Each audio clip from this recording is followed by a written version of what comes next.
Hello, and welcome to a special episode of Let's Improv a Story. What's so special about it? Well, in this special episode, we're not going to improv a story because part of the reason this whole podcast exists is because I am kind of doing stuff like this all the time in my brain. I'm not just sitting here doing it, but coming up with stories or thinking about challenges for stories or ideas for this or that movie or book or whatever you hear about, and thinking about how can you improve something, or what would you do, or something's going to come out and this or that, what kind of story would you craft about it? And it's just sort of well, it's a quick tangent. As a fan of the Blank Check podcast, and also the sort of McElroy family podcast empire, the first family of podcasting, there was, I think, a story told by some of them at some point, I think the McElroys, and it was basically the story, maybe it's apocryphal, I don't know, maybe I misheard it, but the story was essentially, I think they were all at like sort of a podcast convention in like a behind the stages green room, waiting to go out, and the McElroys observed that the Blank Check guys, David and Griffin, were talking about some actor and going through, like, off the top of their heads, that entire actor's filmography. And, I think one of the McElroys, amusingly observed, like, hey, we're not on stage. You don't have to do your thing, joking. But it really was, what it was is simply just showing that, as the McElroys are themselves, the Blank Check guys are sort of always themselves. This is who they are, both on mic and off mic. And I guess why I sort of this idea for this podcast resonated with me was because I realized, I'm like, wait, I'm just doing this. Why don't I just record this? I frequently would be like, well, I should just recorded that. That was an interesting thing. But I didn't know what to do with it. And, blah, blah, blah. Here we are doing it. So that was the idea behind the podcast, and sort of the idea behind, like, hey, what's interesting about you and what do you do? And so bringing us to the special episode we're in now, which my intention is to sort of record this in record a second episode this week, which this is, and sort of put it on the shelf until I need it on some rainy day and I can pull it out. What we do now is, well, we don't do the premise of the show. We don't, create a story on the fly right now, live and improv it. But I just relate something that has stuck in my brain for a while and just, noodled around in my head over the course of a week or so or more. And, sometimes, I come up with ideas for the show, and I then, let it rip once you hit record, and try to come up with something interesting and try to build out, the structure of what we're dealing with, and analyze, what it is, how it works, what works about it, how you can make something new with it, all that stuff that, is done, that I have fun doing week to week on the show. But again, there are things that I just think about in between episodes and in normal life, and have thought of prior to starting this podcast. One of them is, obviously, I'm a pretty nerdy, geeky person and think a lot in those realms. And one of them is the X-Men. The X-Men, of course, I was the age to jump on in the sort of end of the Chris Claremont, Jim Lee era. And then, with the animated series is on, and then, those Fox movies happened. And then, of course, Disney purchases Fox in 2017. And from there, it's been a wait as, the X-Men will eventually appear in the MCU. So it's been long enough, and I'm not, saying it should have been shorter or anything, but I am saying that it's been long enough to think, like, hey, what would I do? As I'm sure many have, if I were rolling out the X-Men in the MCU. Now, this is also an interesting, and I'm sure Marvel has taken lots of pitches on this stuff over the last 5 years, because amazingly, they're in the position to think about that. When Marvel started the Avengers, when they started with Iron Man, they were going movie to movie. They had an idea. They had an idea of, getting everyone together in the Avengers, just like the comic. And they obviously had the Infinity Stones. And they had two things. Just basically like, hey, if we can throw some Infinity Stones in, we can do something with that later. And hey, vis-a-vis the Infinity Gauntlet. And hey, if we can get these movies rolling, we can bring these characters together in an Avengers movie. That's two ideas, very simple ideas. What's that Avengers movie like? Who knows? What do we do with the Infinity Gauntlet? Who knows? But they had them there. They had little destinations on the map and no specific road or path to get there. They would do that movie to movie generally, is my understanding. And that's a pretty darn good way to go. When I'm writing things, my biggest tip for everyone is know your ending. And I don't care about the rest of it. Just know your ending, especially probably your climactic moment if you can, but know your ending. Because then you're writing towards something. You're writing something. And you can certainly, do a Tolkien-esque way of things and, find where you're going and all that. But even Tolkien, early on, is it Shadows of the Past or whatever, that early chapter in The Fellowship of the Ring, it's the ring has to be thrown into Mount Doom in a road ruin to be destroyed. There's an endpoint. There's a destination on the map. Now, he could have changed that and all that, but, he's got somewhere to go until he does or does not decide otherwise. And so he did.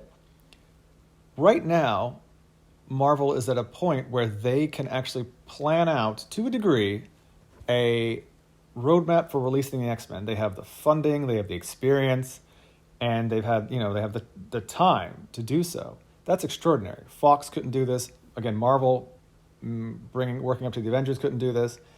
But right now, Marvel can say, hey, we're going to do the X-Men. It's a bunch of characters. They're interesting, many of them individually or in smaller groups. They're obviously interesting as the X-Men. People want to see them.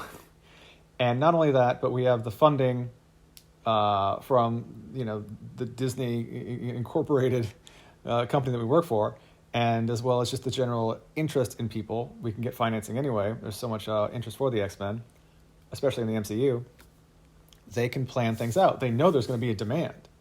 Now, obviously, let's just get to the idea that I worked up. So again, I'm not improving this like a normal, this isn't just off the cuff, working it through like a normal episode. That's why this is a special episode. It's special because it violates the premise of the whole podcast. But because of that, I can take something that I have thought about and, put sort of a fill-in episode if necessary, right? So here we go. Hope you enjoy it. If it's, too different from the regular podcast, hopefully we'll see you next time. But my general idea for what Marvel should do with the MCU in large part comes from lessons Marvel has already learned and shown the wisdom of through their, dedication to these lessons. I'm going to start with the second lesson first. Which is how Marvel dealt with Spider-Man. Spider-Man had the Raimi movies, and it had the Andrew Garfield movies in its past, made by Sony. And then when Marvel was going to make Spider-Man movies, because Sony sort of relicensed Spider-Man back to Marvel, which they'd gotten from Marvel years ago, when Marvel was facing bankruptcy and pre-Disney sale or purchase, they came up with some pretty, I would say, very wise rules for Spider-Man. And it was essentially, don't do what's been done before. And this is why you get like a villain like the Vulture, which I guess is what Sam Raimi wanted to do in a Spider-Man 4 anyway. But either way, and then in the second one, Far From Home, you do Mysterio. And, I would say that generally these are older and, well-known villains for comic book fans, but I wouldn't say like, hey, it's a guy in a bird suit, or who literally played Birdman a few years earlier. Or, hey, it's a guy with a big fishbowl on his head. Please buy a ticket. You wouldn't normally start with those, but Marvel, had the confidence to, trust in doing something new and not doing the same old thing. And so with Spider-Man, they made sure, they gave him, the Tony Stark tech stuff. Literally everywhere you go, they looked at what had been done and said, well, we can't do the same thing. The rule is we just can't do the same thing. They decided it was the right thing to do something different. So Spider-Man is, they don't do MJ. They don't do Uncle Ben. In fact, there's this, I guess I won't spoil Far From Home, which made $1 bazillion and everyone saw. But, Aunt May is not older. She's, younger, middle-aged or whatever. Spider-Man, obviously one difference is he's, connected to the Avengers because they can do that. That's the benefit of being part of the MCU. And and then we'll do villains that we haven't done, et cetera, et cetera. And ironically, they eventually end up sort of doing the things. They don't do the things that have been done before, but they do bring in the older Spider-Man eventually, which is sort of funny. But then they do the Sinister Six, which was always something sitting out there that I think people want to do with Spider-Man. But they did different things, and they specifically did not repeat the things from the past. So if this is the X-Men, you need to look at the Fox X-Men movies and say, what was done a whole lot? And, I mean, off the top of the list, the easy one is Wolverine. He had 3 spin-off movies, Origins, and Logan. And secondly, I would say, Magneto's the bad guy or something adjacent to that in almost every movie. So second, I would say, is Magneto. There's a lot of Professor X, obviously. And after that, I don't want to say Jean Grey, because I never felt like she dominated a movie or was overused. But the Phoenix was done twice. Or the Dark Phoenix or whatever. I guess in many ways the Phoenix was never done. But the Dark Phoenix thing was, put on film and named that.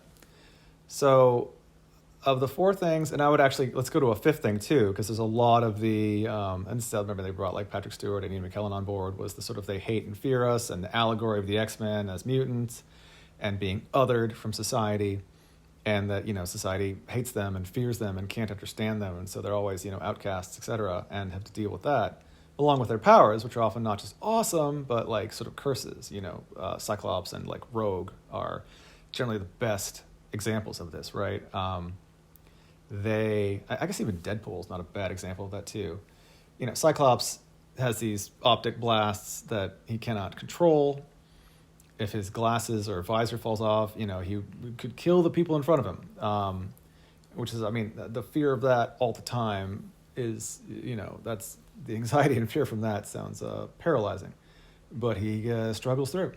Rogue, of course, cannot make skin-to-skin contact with someone without draining their personality and powers and life force and potentially killing them. That's also terrifying. And also you can't, Cyclops can't look at someone with his own eyes, and Rogue cannot, just shake a hand. These are the great sort of it's a gift and a curse X-Men powers. And, I think that's a lot of sometimes, that's a lot of what I think responds generally, not just with different groups, but with just teenagers with the X-Men is, when if you're a teen and you have a thing you do, you're good at this or good at that or interested in this, and maybe people don't really feel great about that. And being a teen now might be a little different. Maybe people are more supportive. That'd be great. But there are certainly times, speaking earlier of hey, I'm kind of nerdy and geeky or whatever. That's certainly, much more popular today than when I was growing up. But certainly at times when I was a kid, just that alone would be, it's why are you into that? You just, even if people aren't rude, it's just sort of well, they're not into it, and so I'm different. But I love it, and I'm excited by it, and it's sort of a blessing and a curse. It makes me happy, but it also makes me different. And that's very much an X-Men thing. It's almost the core of the thing. But the hates and fears us part, I think, has been done a lot in the Fox stuff. And I think that you could, especially to bring them into the MCU, which I would say maybe isn't built tonally for that and has a different house tone altogether, I think it'd be worth experimenting with not using that. So Wolverine, Magneto, Professor X, the Dark Phoenix, and the whole society hates and fears us angle on the X-Men. Not the blessing and curse stuff. That stuff's, I think, still, that's character stuff. That is, there are foundational blocks of characters like Cyclops or Rogue, right? You can't, if Rogue can touch someone, if Cyclops can, take his glasses off and, look around, they're not the character. That's different. And again, that is a very universal thing as well, that idea I talked about. But those 5 things or whatever, I think are the things you'd want to stay away from.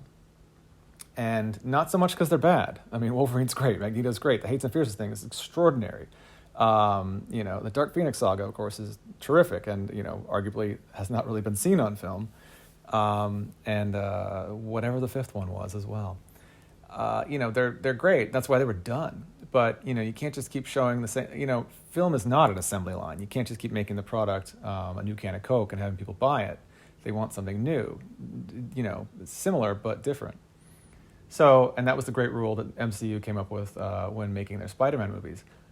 That was the second part first. The first part is the original lesson that the genius behind, man, when I saw the first sort of, I guess maybe cardboard standees or for the Avengers, and maybe I was actually seeing one for Thor, and I think I was thinking of how, I think the Avengers maybe been announced at that point.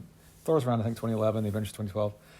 I remember thinking how genius it was that the marketing for Thor was also secretly marketing for the Avengers, that all the marketing and ad buys that went into Iron Man and Iron Man 2 and Captain America, the First Avenger, and Thor, all of that was also not a double spend, but a double dip or whatever, or two for the price of one, marketing and ad buys for the Avengers.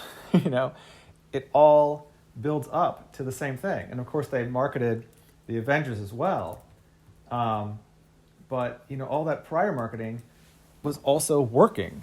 And and then it's like you're not just, and when you're finally marketing the Avengers, it's not just like you're selling a movie. It's like you're selling a combination of 3 or 4 movies, which is extraordinary and was part of the reason why it was such a giant hit. It was also a fun movie. It's a really, really, really big, fun movie. So you've got, and how did you get there? Again, you rolled out Iron Man. You rolled out Captain America. You rolled out Thor. And then you bring them together to make this sort of like super movie, this team-up movie. So as we move on to an MCU rollout of the X-Men, you want to think of the things we don't want to do. And you want to think of the right way to bring them in to have the maximum effect, which I guess are the 2 lessons here that I've gleaned from the MCU's, wise experience. So I think the way to roll out the X-Men is to first follow that Avengers rollout formula. Don't just do the X-Men, the movie. I think you should start with character movies. But going to the second part, the second rule, we don't want to do the same thing again. It's not just, here's an Iron Man movie, here's a Captain America movie, here's a Thor movie. Instead, we want to take a look at, people are going to want to see the X-Men, not just pick one of them. Certain X-Men can handle, I think, a whole movie by themselves, and certain can't, perhaps. But people, I think, are going to want to see something more. And also, in the individual MCU movies, like in Captain America, Winter Soldier, Black Widow is in there. In Ant-Man 1, I think the Falcon's in there. Like, they started bringing in other characters from other movies. Doctor Strange is a large part in No Way Home. And these make the movies very fun. And those characters are sometimes along for the ride for a bit or a longer bit. Sometimes it's really just an extended cameo. But I think the way to go with the X-Men is don't do solo films. That's been done. But don't do a full X-Men thing because you want to build up to it. So why don't we do like duos, pairs? That's why I think the first film should be Cyclops and Jean Grey. And, I have ideas about that movie. I personally feel that Cyclops is even if he's not in the foreground, is like a foundational member of the X-Men. He is in many ways the X-Man. A lot of people don't think certain people, so the opinions of Cyclops are people like him, people don't like him, or people think he's like boring. The thing about Cyclops is that Cyclops, his family tree and history and backstory are woven all throughout the X-Men's history. And even when he, like Chris Claremont would take him in and out of the story as he would focus on, Storm or Colossus or Wolverine, or eventually, Kitty Pryde or Dazzler or Longshot. He did a whole Forge, all sorts. And to great effect. And he built up the X-Men tremendously, or built up those characters tremendously in doing so. But Cyclops, with his relationship to Jean Grey and their stories through the whole Phoenix saga and their kids from the future and the Madeline Pryor stuff and the Mr. Sinister stuff and, there's, there's something about the combination of their X genes and him being the first X-Man and the one who seems to be most dedicated to the professor's vision. He becomes, and also just he himself is sort of he's a bit like Batman in the Justice League or something. He's very leaderly and dedicated to a thing and determined to do it, and sometimes to a fault. And also throughout the years, flaws have been built into him. Should he go too far? Is he doing too little? Do you act a lot in society or try to pull away? The whole thing with Emma Frost, which may have been a bit of a jumping the shark moment for the character, or maybe it does deepen the character. It depends on what you do with it. But again, I'm not saying you put everything on Cyclops or put him in the forefront all the time by any means, but I think you build around him. He's if you are into basketball at all, he's kind of maybe like, not with the drama and the backstory, but he's like Tim Duncan on the Spurs when they were winning championships. He's just like, he's this reliable, quiet leader who is just like, stands tall and is like a rock solid foundation for which you to build maybe more interesting characters around. And you may start to enjoy those other interesting characters, but if you remove him, the whole thing falls apart. And that was generally my feeling of those, a thing missing from those oftentimes extraordinary Fox X-Men movies. So, and again, those were built on Wolverine, who is a big favorite character, and Hugh Jackman himself could have been cast as Cyclops. He's a tall, a tall, good acting, charismatic person. He could have been cast as Cyclops, and maybe they would have built it around Cyclops then. Was it Hugh Jackman who popped, or the character Wolverine who popped? I mean, Wolverine, again, though, is an extremely popular character. So the idea that he would break through is entirely reasonable, and that you would build movies around him is reasonable. The problem with Wolverine is, and this goes to the what you don't do's, is he is very... There's an element of Wolverine where he's almost better as like a, not a sidekick, but the sort of, not as like the passive member of a pair or something, but he's very much like a cowboy with a code. And in the comics especially, he's often in like a cowboy hat. But he's very much like a cowboy with a code. And he is either sort of like, kind of like gruff, and the gruff veteran who is, he's often in the comics like he's over by the wall with his arms crossed. I guess he used to smoke something, but now he probably chews on something or whatever. And he's, kind of not joining in, but he will be there in the end because his code determines that he do the right thing. And to me, it's always hard to put Wolverine in conflict, especially he has like a sort of Hulk-like berserker rage that can key into things. The dramatics with Wolverine are tough, whereas Cyclops is torn between things all the time. I mean, he is, he's got a father in space and family on Earth. He's got, he would like to use his eyes and see, but also, if he slips, he could hurt people. He's torn between Jean and Emma Frost. He's torn between, whether they should be, be active into society as the X-Men, or whether they should pull away and just protect mutants. He's constantly in conflict, which is why you want him as the foundation. Maybe not as always the spotlight by any means, but you want him as the foundation because those conflicts he's in will have other characters gravitate to those conflicts, and it will be, the story and drama becomes more interesting as they have to sort of take sides. Not in, comic books, they always end up fighting and stuff like that, but like just the debate will help define those characters and make for interesting plotting and dramatics. So I think that's why you build on Cyclops and you put Wolverine off to the side. And I would say actually keep Wolverine out of the first few movies, because you don't want to... He is very popular, and it's hard not to look at Wolverine and watch and see what he does. But I think you have to hold off on that. Sort of save your dessert. And you've got to keep him for later so that you can build up the other characters first, so that when you bring in Wolverine... Honestly, it happened inadvertently with Spider-Man in the MCU already. When you bring Spider-Man in Civil War, we know all these characters. Characters that aren't even, the name title name characters. Black Widow and Falcon and War Machine, Ant-Man. I mean, he was a title character, but these characters well already. So that if you throw a Spider-Man in there, he's bouncing off and interacting with essentially equals in character, stature, and height, and just relationship to the audience.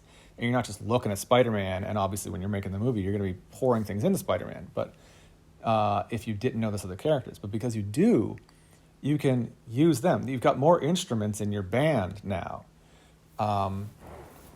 and it makes for a better song. It makes for a better movie. So you want to build up the other X-Men characters. And then, anyway, part of building up to the X-Men movie was, again, learning that first lesson and rolling out them in, not singles, but in pairs. So I think there should be like a Cyclops and Jean Grey movie, which I would say, especially to focus on them and to build them up, again, not doing the same thing. It's tempting to make it like a rom-com almost. I was actually watching a Cary Grant movie with, I think, Grace Kelly, To Catch a Thief, a while ago, which I believe is a Hitchcock movie. Look at my film knowledge. Speaking of, this is not blank check. And that movie, in many ways, is what a lot of movies, I think, post-World War II were, which was kind of like a European travel movie in disguise as a movie. And that movie has a plot, and it's fun and engaging. But there's the special effect in movies from that era, that post-war era, was in many ways just like, let's just travel around Europe and shoot it in color, and it's just delightful to see. And I think the idea of like a Cyclops and Jean Grey movie where they're going through Europe on, like, I don't know, maybe trying to solve a mystery, and they are, I would say, the idea of them being in like a rom-com makes sense because they're two characters who are eventually in a relationship or are already. I would rather, we see so many rom-coms and so many people fall in love on film or in books or whatever, or on TV, and I enjoy that as much as anyone. It's delightful to watch these well-lit actors fall in love. But I think it's more fun to do, again, let's do the second lesson and do something a little different and have them already dating.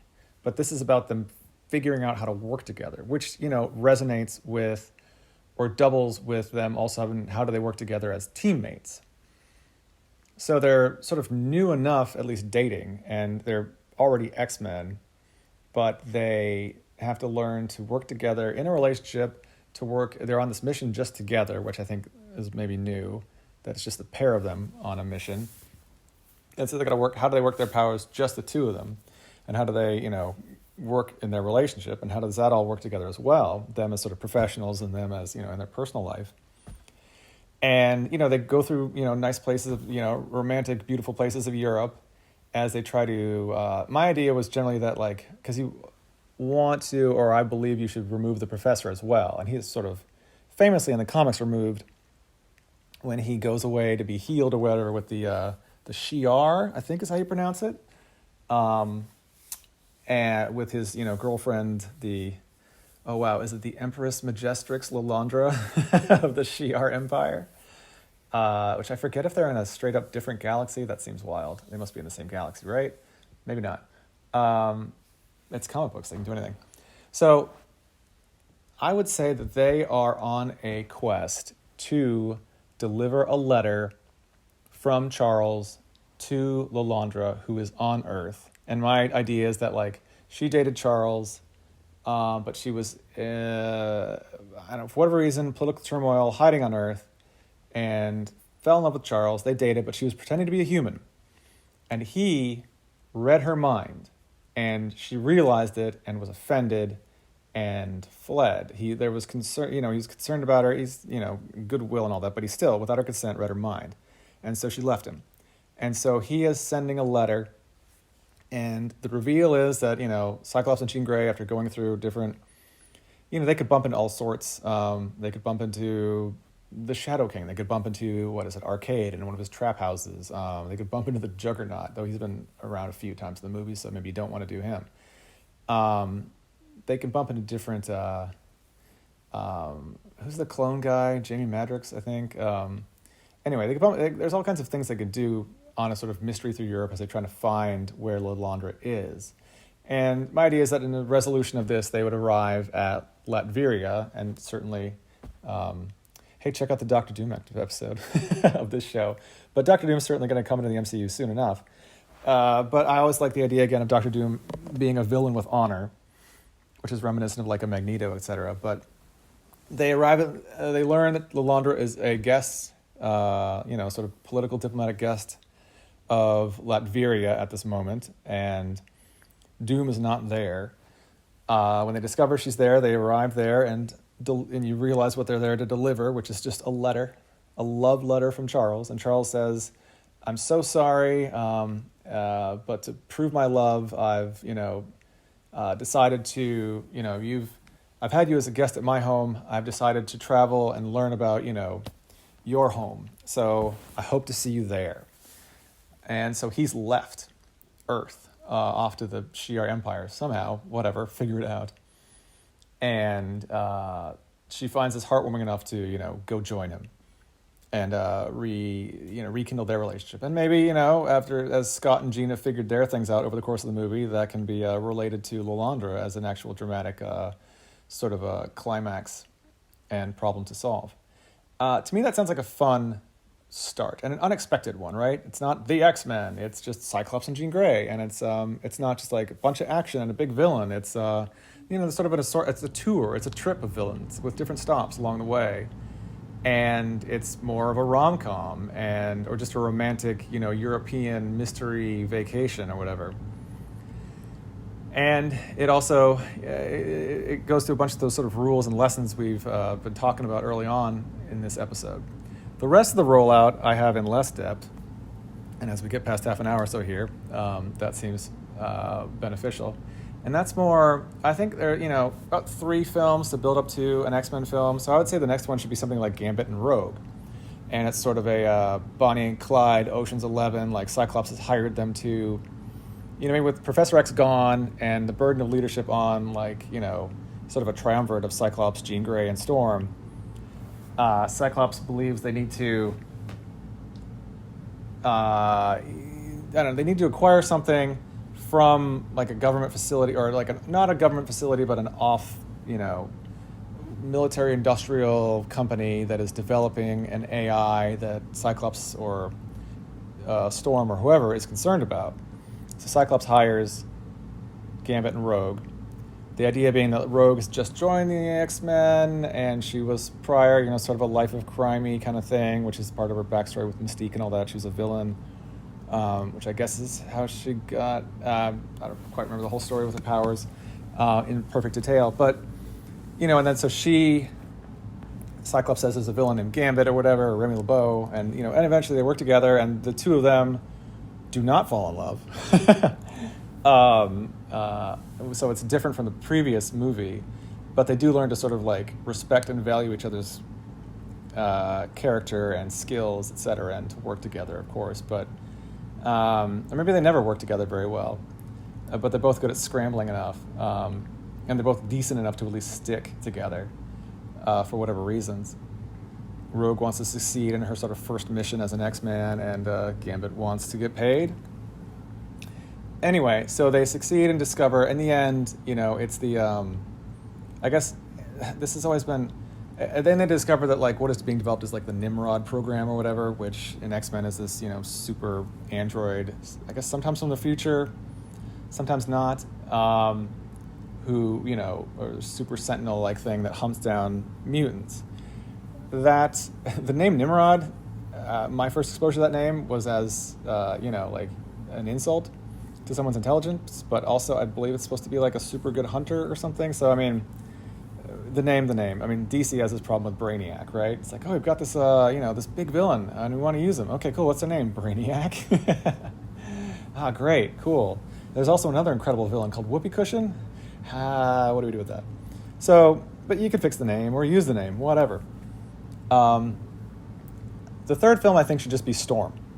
Storm is a character that, and maybe we'll, do an improv of this later on. I only have vague ideas where it's her, and maybe she'll kind of bounce between needing to use the help of Colossus or Forge or Nightcrawler. And, and her maybe meeting and interacting with Forge a little bit like in the comics, I think would be useful too, as he's working for the government. I like the idea of her also and her relationship to Wakanda, which is part of her backstory. And but Storm to me has so much backstory of so many different coming from so many different angles that I am intrigued at the idea of making a film just on her and sort of clarifying all those things or weaving them all together. I've read a lot of X-Men comics, and it always seems like they're like in separate locales, and people having interest in parts of their lives in different places is fine, and maybe that's part of it as well. Either way, I think a Storm movie would be very useful for the franchise because that's another character. If I were to pick two characters that you've got to really like, you've got to succeed in bringing these two characters to screen, it would be Cyclops and Storm for the X-Men. If those two work, I think you've got like two pillars to rely on for the run of whatever you have with that cast for in the MCU, whatever cast you have. So I would say a Storm, like Wakanda gives her like diplomatic immunity, and she uses that as like a pretending to be an ambassador to actually do sort of like a kind of Bondian spy thriller. Then utilizing like Colossus and Forge and Nightcrawler in different parts of the part of it. And her job there is simply just to, I would say, locate and destroy the Nimrod AI, or set it back, or whatever. Because of course all these things come back. X-Men and their villains are tough to kill; they always come back. And anyway, but she would learn that in succeeding in destroying the Nimrod AI, she would learn about the Sentinel program being in full swing, and that would set up what would finally, in my mind, be the X-Men movie titled The Uncanny X-Men. And now you've had 3 movies of build-up. You've built up Cyclops and Jean Grey, you've built up Gambit and Rogue, you've built up Storm, and also ancillary to her, Colossus, Nightcrawler, and Forge. You've got all of them available, and then I would say, as a POV character to all the people who might just go see the X-Men movie and not see the prior ones, which is maybe similar to what happened with the Avengers. I mean, I'm sure there were lots of DVD rentals prior to that, but I would say you want to introduce Kitty Pryde as she is in the comics. Just a teen who's new to this and has the perfect power for a teenager to follow a bunch of sort of mutants into battle, where she can phase and not be injured. This also goes to the aspect of, I don't think the school should be populated, especially Professor X is gone. There may be a sort of running debate on like what to do with the X-Men. To me, the X-Men, and I noticed this at the end of X-Men Apocalypse, they're all attacking Apocalypse together, and a light went off in my head like, hey, wait a second, this feels like the comics. They're working together as a team, not like in intricate, but they are all at least sort of like pouring their powers into this one target, which happens in the comics a whole lot in like some double-page splash pages. And it made me realize, like, them working as a team has not really happened a ton in these movies. And I think that similar to keeping Spider-Man maybe more ground level, at least early on, and, if that, I'm making sure I have the right perspective on that. But either way, I think the emphasis in the X-Men is less as members of a school and more as like a special forces team, that they already are like a pretty well-oiled machine, and they are good at doing this. They do it well. And it's, like you're watching like SEAL Team X, like watching them is a treat in how well they work together. And their problems are more, again, in the mental debates on how to utilize their powers. There's personally the blessing and a curse aspect to each of them. They're sort of, we're all at summer camp together, or we're all at like a boarding school together, living together, issues and dramatics as well. But the part where they are together as a team is not their problem. What they do with all that power, how they use it the correct way, they can disagree on that. And of course, they have to figure out how to defeat, so-and-so. But like if you take great teams from, sports history, like the Jordan Bulls or the Brady Patriots and stuff like that, they can struggle. They're still a good team and they work well together, but they still got to figure out what to do, Either way, is it full court press, or do you push the ball up the court? All these things. You got to figure out the right stuff. They're weak on the left side, blah, blah, blah. So I do like the idea of them as like a special forces team, because I feel like we haven't really seen that in great detail. But for the X-Men movie, one thing Fox didn't do was they didn't really do the Sentinels. I think they're in Days of Future Past, but they're sort of these 1960s kind of skeletal Sentinels, like the big towering Sentinels, famously from the comics and the animated show. Those are never done.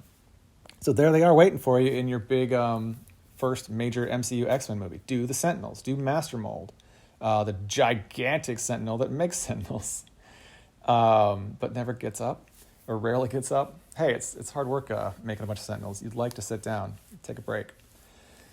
And I also think because the hates and fears thing has been done so much, and you're in the MCU, which is much more like, we love the Avengers, t-shirts, hats, etc.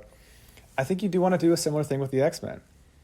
And I think my vision for the end of a sort of X-Men, the Uncanny X-Men movie fighting the Sentinels, is that the government has this side corporation making the Sentinels, and the Sentinels, in a sort of maybe Star Trekian way, or I don't know, 2001 way, decide to, we've been given the mission to eliminate humanity, and they say in their sentinel voices or whatever, their big, brassy monotone or bass monotone, and the most effective way to eliminate mutant kind, and the most effective way to eliminate mutant kind is to eliminate the seed crop of humanity, which it evolves out of. So, the Sentinels turn on humanity, and therefore the X-Men can unite with the military and fight off the Sentinels and gain, not just fame, but, positive notoriety as heroes.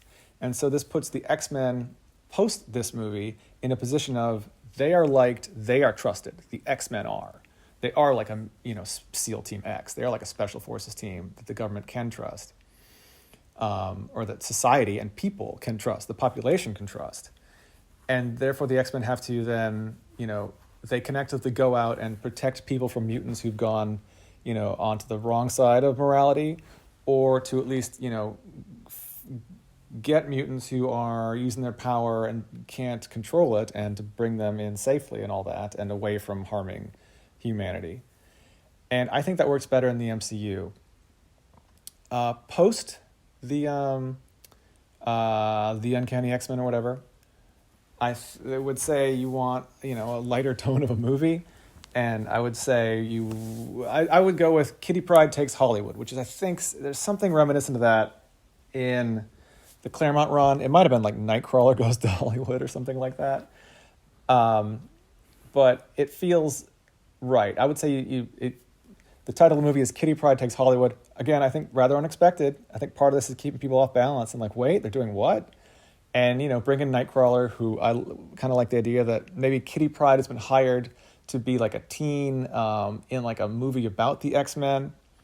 But then Nightcrawler comes with her, and he's just so charming as he's, not overcompensated, but, he looks how he looks. He looks sort of a bit like she calls him a blue elf in the comics, but there's a demonic nature to him as well. His face is always in shadow.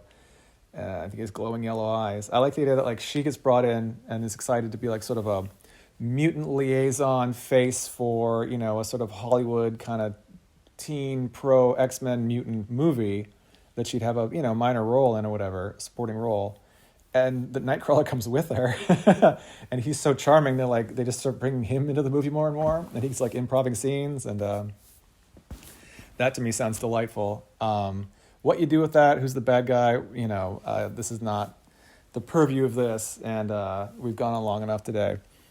Beyond that, I mean, there's stuff hanging out there. There's all we've kicked Professor X off planet, and you can go find him with the Shi'ar. Maybe do like the X-Men, like 275 era stuff with the Skrulls taking over the Shi'ar Empire, and like the X-Men end up fighting what they think is Professor X, but is really a Skrull who's taking control of the Shi'ar Empire. You could put the Brood in there too, where the Brood kind of body snatchers take over people, then turn into giant kind of like H.R. Giger alien monsters. Those are all things you could do. The space X-Men stuff, of course, has not been done. That's why the whole Phoenix Saga hasn't been done, fully on screen. So you can do that. And, I've got a fondness for the Age of Apocalypse stuff, though I wouldn't just throw Bishop's brain into an alternate, well, not an alternate timeline. The timeline gets changed, right? It's a timeline where Professor X was assassinated, and so what would happen if he wasn't alive and Magneto led the X-Men as he sort of takes up his best friend's mantle, and it all goes very poorly, and Apocalypse rules the world, or large chunks of it, and it's on the brink of nuclear war or annihilation. I wouldn't send Bishop's mind. I would send the X-Men to the Age of Apocalypse and have them deal with it, and it's sort of like an MCU version of Days of Future Past. So, I mean, those are things you could do. And then, if you do go on another sort of 12-year run of success, you could actually finish it with, with the Phoenix/Dark Phoenix saga of what is like a 2-part kind of movie, like Infinity War Endgame, where you have the first part with Lilandra's brother or something, Ken, who takes over the Shi'ar Empire using like the M'Kraan crystal, which something reality itself and the universe is all tied up in it, and maybe the gene requires the use of the Phoenix Force to repair it in time to save the universe. But then, of course, you go through the whole Phoenix thing, which is fascinating as sort of a version of, her getting all this power and her desires being made real instantaneously, and how that affects her character and the things that happen and her ability to control it or not control it. And I mean, it sounds terrifying to have all of your immediate desires immediately happen. We have a lot of thoughts and debates in our head before we take actions, and for actions to occur immediately is pretty scary. And that's what Jean goes through and wrestles with. So all the way through her use as a trial and the ending and all that, like you could do all that as sort of a capper on an X-Men saga after going through however many. And, between these, do different movies, do, Storm and Gambit, or do, Cyclops and Wolverine. I would say I would leave Wolverine's introduction until the next big X-Men movie, however you do it. And honestly, the next one was, if you did a few others in between, Kitty Pryde takes Hollywood, and, maybe Storm and Jean Grey or something, or whatever. Cyclops and Gambit, like just pair them up, do some fun, different things. You also are in the MCU. It could be, Storm and Doctor Strange. It could be anyone, right? So you can do all that stuff, which is fun. And then when you get to whatever, the Astonishing X-Men, or the what are other X-Men names for their comics, whatever you call the second one, you can the Uncanny X-Men, a subtitle. You can bring Wolverine in there, and if that is where they go off to the Shi'ar Empire, you'd be bringing Wolverine in and putting him in sort of space in a very fish out of water scenario for this, very cowboy-like characters, which will also keep him back on his heels and just keep him from dominating the movie. Then you can, bring in Magneto probably as like an actual real big-time villain, unless you want to bring in Magneto at some point as running the school, which I think they're about to do in the X-Men animated series 97 thing anyway, so maybe don't. Either way, there's a lot of stuff you can do once you get past the initial sort of, in my, pitch, the Uncanny X-Men idea. And, hey, so that's the general idea. I'm not sure I've left too much out. It was more the idea, and it's, part of this is not so much, against the premise of the podcast. We didn't improv a single story. And, I thought of all this ahead of time. It's been bubbling around in my brain. I'm like, how would you do this? What should you do? What would be the right way to do? What are the strengths and weaknesses? What would be new? And it's also not just a story. It's a whole franchise rollout, a whole plan for, the entire franchise to go forward. So anyway, I hope you enjoyed it. Who knows when this is, or when we're speaking, what time it is, what year it is, what things are like, what the weather is. This is a rainy day episode, but only figuratively. And I hope you enjoyed it. So see you next time, and have a good one. I'm online as Throwaway Lines, and that's my last line. Thank you. Bye.